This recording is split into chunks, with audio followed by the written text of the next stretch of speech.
नमो नमः सर्वेभ्यः।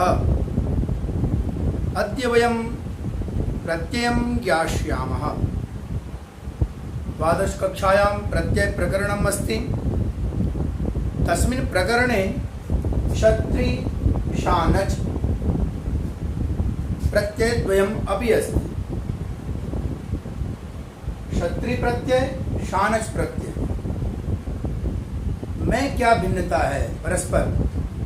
ये प्रत्यय पहले भी हम बता चुके हैं कि ऐसे शब्दांश होते हैं जिसका अपना कोई अर्थ नहीं होता है। वह किसी शब्द के बाद लगकर उसके अर्थ को पूर्ण करता है। और प्रत्यय कृत प्रत्यय है, तद्धित प्रत्यय है, स्त्री प्रत्यय है। कृत प्रत्यय क्या है? जो क्रिया या धातु के बाद में लगे। तद्धित प्रत्यय क्या है? जो संज्ञा, सर्वनाम, विशेषण इत्यादि में लगता हो। और स्त्री प्रत्यय जो पुल्लिंग शब्द को स्त्रीलिंग बनाने का काम करता है। यहाँ हम कृत प्रत्यय के अंतर्गत क्षत्रिय और शानच् प्रत्यय के बारे में जानेंगे। क्षत्रिय प्रत्यय और शानच् प्रत्यय में थोड़ी भिन्नता है। जैसे कि दो प्रकार के पद होते हैं, एक परस्मैपदी और आत्मनेपदी। क्रिया जो है दो प्रकार के होते हैं, एक परस्मैपदी धातु है और एक आत्मनेपदी धातु है। तो जो परस्मैपदी जैसे गच्छति, गच्छता, गच्छन्ति, पठति, पठता, पठति, ये सब परस्मैपदी है। और आत्मनेपदी क्या है? सेवते, सेवेते, सेवन्ते, सेवसे, सेवेते, सेवध्वे, सेवे, सेवावहे, सेवामहे, लभते, लभेते, लभन्ते, यजते, यजेते, यजन्ते। ऐसा जो रूप चलते हैं वह आत्मनेपदी का रूप चलता है। तो क्षत्रिय प्रत्यय परस्मैपदी में हम प्रयोग करेंगे और शानच् प्रत्यय का प्रयोग हम आत्मनेपदी वाले जितने भी धातु हैं उसमें क्षत्रिय प्रत्यय न लगा के शानच् प्रत्यय लगाएंगे। आत्मनेपदी वाले जितने भी धातु हैं और परस्मैपदी वाले जितने भी धातु हैं इसमें हम क्षत्रिय प्रत्यय लगाएंगे। यहाँ मैं गम धातु का परस्मैपदी रूप कैसे बनता है देखिए। और यह विशेषण का काम करता है। जब क्षत्रिय या शानच् प्रत्यय किसी धातु में जुड़ जाता है तो यह विशेषण का काम करता है। जैसे जाते हुए, खाते हुए, हंसते हुए, वर्तमान स्थिति को जो हम दिखाते हैं तो इस प्रत्यय का प्रयोग होता है। पहले तो रूप देखें, तीनों लिंग में बनते हैं इसके रूप। जैसे देखिए गम जोड़ क्षत्रि, गच्छन। गच्छन ये पुल्लिंग में हुआ तो गच्छन इसका रूप धावन के समान चलेगा। गच्छन, गच्छन्तो, गच्छन्तः, गच्छन्तम, ऐसे ही रूप चलेगा। तो यहाँ मैंने पुल्लिंग में लिखा गच्छन, गच्छन्तो, गच्छन्तः, एक वचन, द्विवचन, बहुवचन। उसी तरह स्त्रीलिंग में गच्छन्ति, गच्छन्त्यो, गच्छन्त्यः, ये नदी की भांति चलेगा, नदी शब्द रूप की भांति। सभी विभक्तियों में होंगी इसलिए शब्द रूप बताना जरूरी है। और तीसरा नपुंसक लिंग बनता है गच्छत, गच्छति, गच्छन्ति, ये जगत शब्द की भांति चलेगा।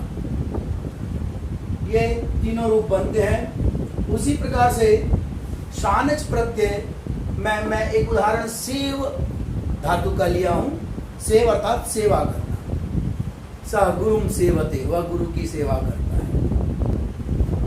तो सेव जोड़ शानच्, सेवमानः, ये पुल्लिंग में होगा। पुल्लिंग में सेवमानः, सेवमानौ, सेवमानाः, एक वचन, द्विवचन और बहुवचन के रूप हैं। प्रथमा विभक्ति में मैंने सब लिखा है। इसकी सभी विभक्तियों में भी आप चला सकते हैं। बालक के ऐसा जैसे बालका, बालको, बालका, बालकम, बालको, बालकन, वैसे ही सेवमानः, सेवमानो, सेवमानाः, सेवमानम, सेवमानो, सेवमानन। फिर स्त्रीलिंग में रूप चलेगा सेवमाना, सेवमानी, सेवमानाः। और नपुंसक ये लता के समान यह रूप चलेगा। और नपुंसक लिंग में चलेगा सेवमानम, सेवमाने, सेवमानानि। किसके समान चलेगा आप समझ गए होंगे? फलम के समान, गृहम के समान।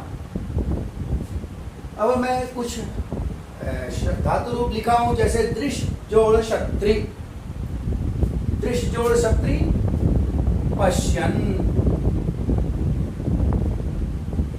पश्यन् ऐसे ही आप तीनों लिंग में इसका रूप बना सकते हैं। पठ जोड़ क्षत्री पठन, पा जोड़ क्षत्री पिबन, धाव जोड़ क्षत्री धावन। ये मैं सब पुल्लिंग का रूप मैंने लिखा है। अब लव जोड़ शानच, यहाँ भी पुल्लिंग का ही रूप मैं लिख रहा हूं, लभमानः। वृत्त जोड़ शानच वर्तमानः। यज जोड़ शानच यजमानः।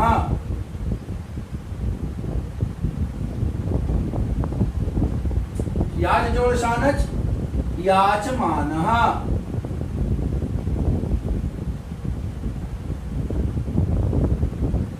एक दो उदाहरण से वाक्य में इसका प्रयोग कैसे करेंगे। जैसे बालकः पतति, बालकः पतति, धावन बालकः पतति, बालकः पतति बालक गिरता है, धावन बालकः पतति अर्थात दौड़ता हुआ बालक गिरता है। धावंतम बालकम अहम दृष्टवान, मैंने देखा, किसको देखा, बालकम दृष्टवान। यहाँ बालकम में जो दिया इसलिए धावंतम बालकम, यह उसका विशेषण का रूप बन जाता है, मैंने पहले भी बोला।